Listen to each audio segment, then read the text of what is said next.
Hello everyone, welcome to UPSC guaranteed. और हमारी government schemes की जो सीरीज चल रही है उसी में 5 वीडियोस में ऑलरेडी अपलोड कर चुका हूँ। सेपरेट प्लेलिस्ट है, आप जाकर देख सकते हैं। बहुत सारी स्कीम्स हमने ऑलरेडी डिस्कस की हुई हैं, तो उसी सीरीज में ये नेक्स्ट वीडियो है। आई थिंक 6th वीडियो है ये। तो इसमें भी हम कुछ स्कीम्स को डिस्कस करेंगे। तो चलिए फिर बिना डिले किए स्टार्ट करते हैं अपना आज का जो ये वीडियो है, ठीक है। तो आज की जो सबसे पहली स्कीम है हमारी, उसका नाम क्या है? अस्मिता योजना। अस्मिता योजना के बारे में हमें पढ़ना है कि क्या ये स्कीम है 2018 में लॉन्च की गई थी। Ministry of women and child development ministry ने इसको लॉन्च किया था। इस स्कीम का, अस्मिता योजना का ऑब्जेक्टिव है सैनिटरी पैड्स प्रोवाइड करना। किसको? जो एडोलेसेंट गर्ल्स होती हैं उनको, और विमेन को रूरल एरियाज के अंदर। ये था बेसिकली मतलब हाइजीन रिलेटेड जो इश्यूज होते हैं, ठीक है, हाइजीन रिलेटेड इश्यूज होते हैं उनको केटर करना, और अवेयरनेस बढ़ाने का काम, ठीक है, इस स्कीम के थ्रू। और अवेयरनेस के साथ साथ क्या प्रोवाइड करना? पैड्स, ठीक है, क्योंकि काफी लोग जिनके अंदर इस चीज को लेके या इस हाइजीन को लेके और पैड्स को लेके अवेयरनेस नहीं होती, और वो फिर इस पे पैसा भी खर्च नहीं करते, तो गवर्नमेंट अपनी तरफ से ये प्रोवाइड करती है, ठीक है। फीचर्स देख लेते हैं। Distribution of affordable sanitary pads through Asha workers. जो आशा वर्कर्स होते हैं रूरल एरियाज में काम करते हैं, वो इसको क्या करते हैं? डिस्ट्रीब्यूट करते हैं। ये किस पे फोकस करती है? जो इसकी अवेयरनेस है मेंस्ट्रुअल हेल्थ को लेके और हाइजीन, आपके जो अवेयरनेस है उसके लिए, ठीक है। Beneficiaries adolescent girls and women in rural areas, और एलिजिबिलिटी भी सिंपल वही है, ठीक है। पर्टिकुलरली बैकवर्ड एरियाज में फोकस करके इसको किया जाता है। तो ये है हमारी आज की पहली स्कीम, जिसका नाम था अस्मिता योजना, जो ministry of women and child development के थ्रू चलाई जाती है, ठीक है। चलिए नेक्स्ट स्कीम की बात करते हैं। नेशनल करियर सर्विस, एनसीएस, 2015 में से लॉन्च किया गया। Ministry of labour and employment. तो आप देख सकते हो लेबर मिनिस्ट्री है और करियर से रिलेटेड है, ठीक है। ऐसे कुछ कनेक्ट करके आप इसको याद कर सकते हो। क्या प्रोवाइड करती है ये? एम्प्लॉयमेंट और career related services to job seekers. जो लोग जॉब देख ढूंढ रहे हैं, अपने लिए जॉब चाहते हैं, एम्प्लॉयमेंट चाहते हैं, उनको क्या करती है? हेल्प करती है। जॉब मैचिंग का काम करती है ये। वोकेशनल गाइडेंस देती है through online platform. It collaborates with more than 1000 employment exchanges. जो एम्प्लॉयमेंट एक्सचेंज होते हैं ना, रोजगार के लिए जो लोग अपना नाम और वो फिल कर देते हैं, हर जगह पे डिस्ट्रिक्ट्स में होते हैं, तो वहां पे क्या करते हैं, जैसे किसी को जॉब चाहिए तो वो अपना फॉर्म भर के वहां पे जमा कर देता है अपनी डिटेल्स के साथ में। तो वो होते हैं हमारे एम्प्लॉयमेंट एक्सचेंजेस। उनको क्या करती है? उनके साथ कोलैबोरेट करके और एम्प्लॉयमेंट प्रोवाइड करने का काम करती है। उसके साथ साथ करियर काउंसलिंग देती है, ट्रेनिंग प्रोग्राम्स भी रन करती है, और स्किल डेवलपमेंट का भी काम करती है, ठीक है। जितने भी जॉब सीकर्स हैं और एम्प्लॉयर भी इससे फायदे में रहेंगे। जिसको अपनी कंपनी के लिए एम्प्लॉयज चाहिए, तो वो क्या कर सकता है? एम्प्लॉयमेंट एक्सचेंजेस के साथ कांटेक्ट करके और स्किलफुल जो उसके लिए लेबर चाहिए वो उसको रिक्रूट कर सकता है। सारे जॉब सीकर्स के लिए क्या है ये? अवेलेबल होती है नेशनल करियर सर्विस, ठीक है। चलिए नेक्स्ट स्कीम आज हम देख लेते हैं। इनमें बहुत ज्यादा डिटेल है नहीं है, इसलिए थोड़ा जल्दी जल्दी करा रहा हूँ, क्योंकि इसमें जिस स्कीम में कुछ एडिशनल इंफॉर्मेशन देनी होती है तो वो मैं साथ के साथ दे देता हूँ, ठीक है।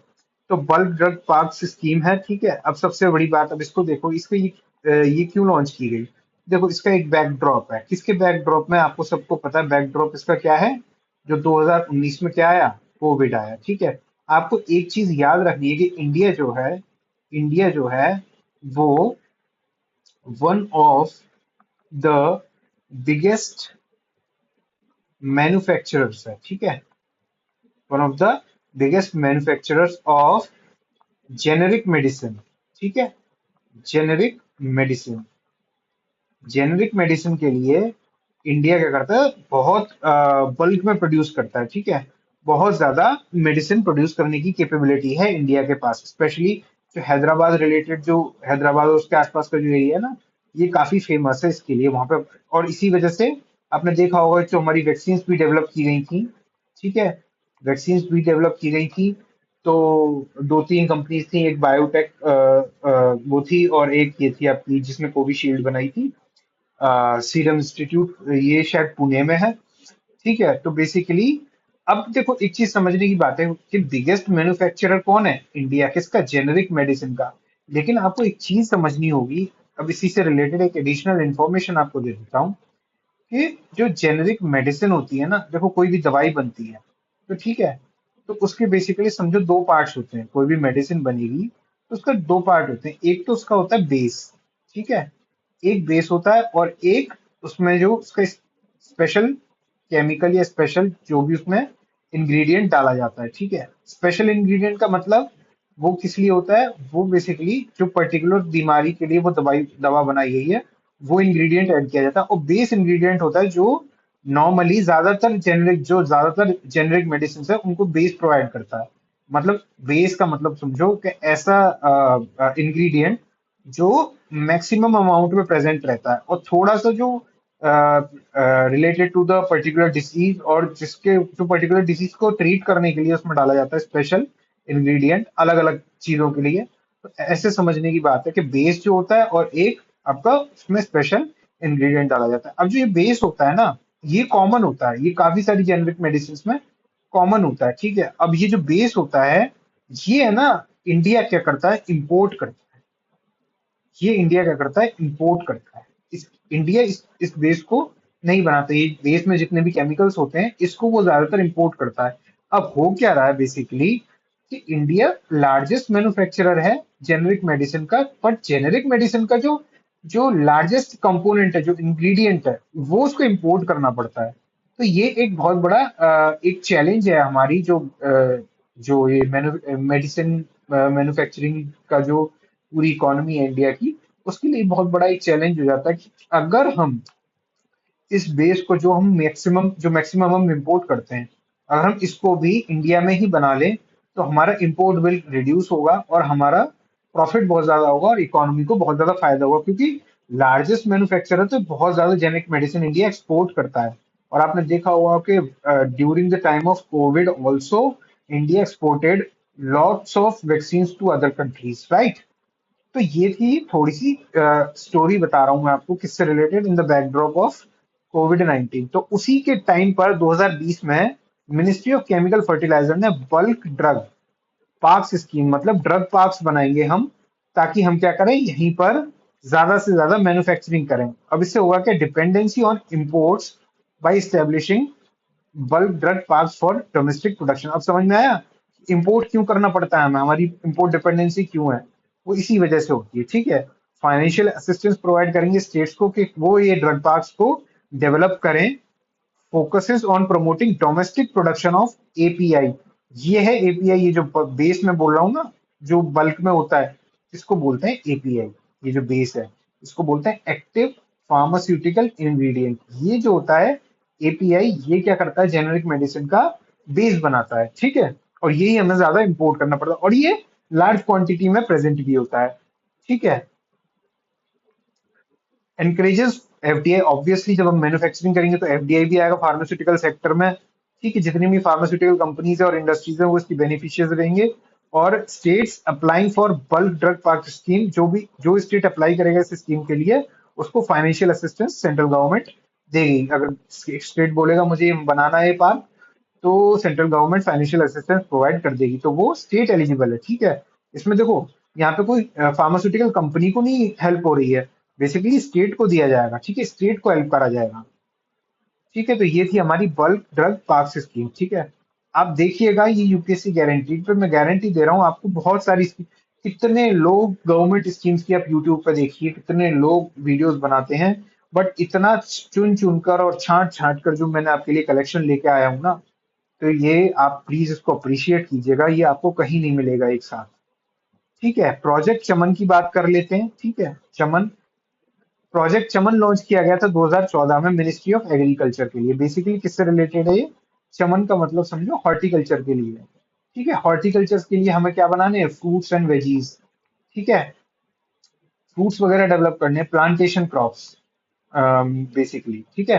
क्योंकि होता क्या है कि ये जो है ना, देखो एग्रीकल्चर में आप जो क्रॉप्स ग्रो करते हैं, जो ग्रेन्स वगैरह होते हैं वो तो है ही, लेकिन अगर हम एग्रीकल्चर में इस हॉर्टिकल्चर वाले कंपोनेंट को ऐड कर देंगे तो फार्मर इनकम के लिए, फार्मर्स के लिए, सपोज फार्मर्स के लिए क्या है, एक सेकेंडरी सोर्स का भी काम करेगा, सेकेंडरी सोर्स ऑफ इनकम, ठीक है। और इससे होगा क्या, उनकी इनकम भी इंक्रीज करेगी। और ये भी क्या प्रोवाइड करेगा, कुशन प्रोवाइड करेगा। कैसे? सपोज बरसात नहीं हुई, क्रॉप खराब हो गई, या कीड़ा लग गया, क्रॉप्स खराब हो गई, तो ये प्लांटेशन जो है, ये फल इनको बेचेगा ना फार्मर, और इससे क्या करेगा, उसको एक क्वेश्चन प्रोवाइड होगा, वो ऐसी स्थिति में नहीं आएगा जैसे बहुत सारे फार्मर सुसाइड कर लेते हैं, तो उस कंडीशन में नहीं आएगा। उसके पास एक कुछ सेवियर रहेगा कि एटलीस्ट इस बार फसल नहीं हो पाई है उतनी अच्छी, तो कम से कम उसको एक सेकेंडरी सोर्स भी है उसके पास, वो इनको यूज कर सकता है। तो उसी चीज को प्रमोट करने के लिए प्रोजेक्ट चमन को 2014 में मिनिस्ट्री ऑफ एग्रीकल्चर ने लॉन्च किया था। Improve horticulture production using GIS based tools, जो हमारे जियो इन्फॉर्मेटिक्स होते हैं ना, उसको यूज करके, ठीक है, उस टेक्नोलॉजी को यूज करके, जो स्पेशल टेक्नोलॉजी होती है ना, जैसे मैपिंग करके सैटेलाइट के थ्रू, और मतलब लोकेशन फाइंड आउट करके कहाँ कहाँ पे अच्छी अच्छी जगह पे क्या कर सकते हैं, हम ये हॉर्टिकल्चर को प्रमोट कर सकते हैं। तो जीआईएस बेस्ड टूल्स को यूज करके ये प्रोजेक्ट चमन बनाया गया है, ठीक है। फीचर्स क्या है, देखो, satellite data for crop forecasting and improve, और सैटेलाइट के थ्रू हम जमीन जो सॉइल है उसके बारे में, उसके अंदर क्या है वो सब काफी चीजें इसके थ्रू से अच्छा डेटा मिल जाता है, तो उससे हम क्रॉप को फोरकास्ट भी कर सकते हैं कि कैसी यहाँ पे फसल होगी, और हॉर्टिकल्चरल प्लानिंग कर सकते हैं उसके थ्रू, ठीक है। Crop production, soil health and irrigation needs, और किस पे ये फोकस करता है बेसिकली, कि भाई जो जहाँ पे हमें ये प्रोजेक्ट हॉर्टिकल्चर के लिए कोई भी मतलब इसको प्रमोट करना है, तो वहां पे कैसा क्रॉप प्रोडक्शन होगा, कैसी सॉइल हेल्थ है, ये सब हम इसी टूल के थ्रू क्या करते हैं, एसेस कर सकते हैं। हॉर्टिकल्चरिस्ट और फार्मर्स क्या है, इसके बेनिफिशियरीज हैं, और वही इसके लिए एलिजिबल भी हैं, वो इस स्कीम का फायदा उठा सकते हैं, ठीक है। चलिए, अब आप बात करते हैं राष्ट्रीय गोकुल मिशन की, ठीक है, बहुत इंपॉर्टेंट है। अब गोकुल से आपको समझ में आ गया होगा कि समथिंग रिलेटेड विद काउज होगा, something related with milk production होगा, ठीक है, something related with animal husbandry होगा, ठीक है। थोड़ा कॉमन सेंस भी लगाया करो, इससे भी काफी सारे क्वेश्चंस आपके प्रीलिम्स में सॉल्व होते हैं, ठीक है। तो 2014 में लॉन्च किया गया ministry of fisheries, animal husbandry and dairying, आ गए ना नाम, ठीक है। ऑब्जेक्टिव देख लेते हैं, इंप्रूव इंडिजिनस बोवाइन ब्रीड्स। अब देखो, बोवाइन मतलब कैटल, जो काउस, ठीक है, कैटल का इंडिजेनस, जो इंडिया की ब्रीड्स हैं, ठीक है, इंडियन ब्रीड्स, इंडियन ब्रीड्स, क्योंकि हमारे यहाँ पे माना जाता है कि जो इंडिया में गाय होती हैं, मेजरली जो देसी गाय होती हैं, ए टू मिल्क प्रोड्यूस करती हैं, ठीक है, और ये हेल्थ के लिए बहुत ज्यादा फायदेमंद होता है, ठीक है, बहुत हेल्दी होता है। जो बाहर की जो गाय, जो काउज होती हैं, जो फॉरेन की होती हैं, वो बेसिकली A1 मिल्क प्रोड्यूस करती हैं, जो कि हेल्थ के लिए ज्यादा अच्छा नहीं माना जाता साइंटिफिकली। A2 मिल्क को ज्यादा अच्छा माना जाता है, और लेकिन ये A2 मिल्क हमारी जो देसी जो गाय होती है ना, जो इंडिया की है, वो ऑटोमेटिकली यही दूध देती हैं, समझ रहे हो, तो ये ऑटोमेटिकली हमारे लिए, हमारी हेल्थ के लिए बहुत अच्छा होता है। तो इसके लिए गोकुल मिशन लाया गया है, ताकि जो इंडिजिनस ब्रीड्स है ना, उसको क्या करा जाए, प्रिजर्व किया जाए, और उनको बेटर किया जाए, और उनको प्रमोट किया जाए, ठीक है, ताकि अच्छी गाय होंगी तो फिर अच्छा दूध आएगा, तो अपने आप ही पूरे पूरे जो पॉपुलेशन है उसकी हेल्थ भी ऑटोमेटिकली अच्छी होगी, ठीक है। गोकुल ग्राम बनाते, इस स्कीम के अंदर गोकुल ग्राम्स मतलब विलेजेस, गोकुल ग्राम्स बनाए जाएंगे for rearing high genetic merit indigenous breeds. तो वहां पर जो हाई जेनेटिक मेरिट्स वाली जो ब्रीड्स है, उनको क्या किया जाएगा, रियर किया जाएगा, ठीक है। आर्टिफिशियल इंसेमिनेशन होगा, और ब्रीडिंग प्रोग्राम्स इस गोकुल मिशन के अंदर सपोर्ट किए जाएंगे, ठीक है। Encourages conservation of native cattle breeds, मैंने बताया जो इंडियन नेटिव ब्रीड्स हैं, उनको कंजर्व करना है, प्रिजर्व करना है, प्रमोट करना है, और इम्प्रूव करना है, ठीक है। डेयरी फार्मर्स और लाइफ स्टॉक, ठीक है, ऑब्वियस सी बात है, फार्मर्स जब ये चीज को प्रमोट करोगे, तो उनके पास फिर से वही वही केस आ गया, एडिशनल सोर्स ऑफ इनकम उनके पास आएगा। Open to farmers engage in cattle rearing, तो कैटल रेयरिंग में जो फार्मर्स हैं, वो इस स्कीम से फायदा उठा सकते हैं, ठीक है। ये था हमारा राष्ट्रीय गोकुल मिशन। अब बात करते हैं, बहुत फेमस स्कीम रही है गवर्नमेंट ऑफ इंडिया की, 2016 में लॉन्च की हुई, startup India, ministry of commerce and industry की, ठीक है। मिनिस्ट्रीज हमेशा याद रखना इंपॉर्टेंट होती हैं। प्रमोट एंटरप्रेन्योरशिप, ऑब्वियस सी बात है, और इनोवेशन, एंटरप्रेन्योरशिप होगी और इनोवेशन होगी, तो क्या होगा, एम्प्लॉयमेंट मिलेगा, ठीक है, एम्प्लॉयमेंट जनरेशन होगा, ठीक है, इकोनॉमी ग्रो करेगी, ठीक है, और इंडिया डेवलप्ड कंट्री बन सकता है। ठीक है, तो ये चीज बहुत जरूरी है। तो इंडिया में एंटरप्रेन्योरशिप को एनहेंस करने के लिए, उसको प्रमोट करने के लिए स्टार्टअप इंडिया स्कीम 2016 में लॉन्च की गई थी। अब देखते हैं इसके की फीचर्स। देखो ये इंपॉर्टेंट है, क्या क्या ये प्रोवाइड करता है। टैक्स एग्जेम्पशंस, अगर आपने अपनी कोई कंपनी खोली है, कोई स्टार्टअप खोला है, तो आपको टैक्स नहीं भरना पड़ेगा for certain period of time. ठीक है, जब तक आप वेल स्टेब्लिश नहीं हो जाते। कंप्लायंस ईजियर है, ऐसा नहीं कि बहुत ज्यादा पेपर वर्क आपको करना पड़ रहा है, अपनी कंपनी को स्टेब्लिश करना है और अलग से काफी सारी चीजें, मतलब समझ रहे हो ना, रेड टेपिज्म और पेपर वर्क होता है, तो उसको इजी करा गया। ठीक है, ताकि ज्यादा से ज्यादा लोग कंपनीज खोल पाए और एम्प्लॉयमेंट जनरेट कर पाए। फंडिंग सपोर्ट, ठीक है, फंडिंग भी दी जाती है, लोन्स दिए जाते हैं लोअर रेट ऑफ इंटरेस्ट पर और इजियर टर्म्स एंड कंडीशंस पर। ठीक है, focus on creating robust startup ecosystem. Startup ecosystem India के अंदर बहुत बड़ा बनाने के लिए बेसिकली उस पर ये फोकस किया जाता है with mentorship, incubators and accelerators.